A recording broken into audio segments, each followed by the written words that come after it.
Nabura po kasi yung mga video namin dati na ano po kasi na virus. Kaya ngayon ako gumagawa ko ulit ngayon. Most memorable namin. Yan ang asawa ko, si Mami. Ayan. Eat na kami. Pag nandito ako, lagi kami sabay kumain.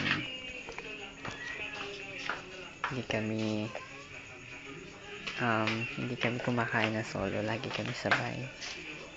Minsan nga nagsusubuan kami. Sinusubuan niya ako, sinusubuan ko siya.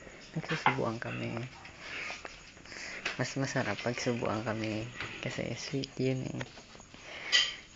Ayan. Hindi alam ko anong gagawin.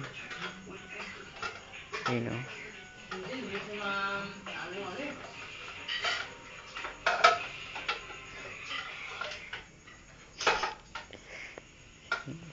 Siya ang sisisi ng kuya niya.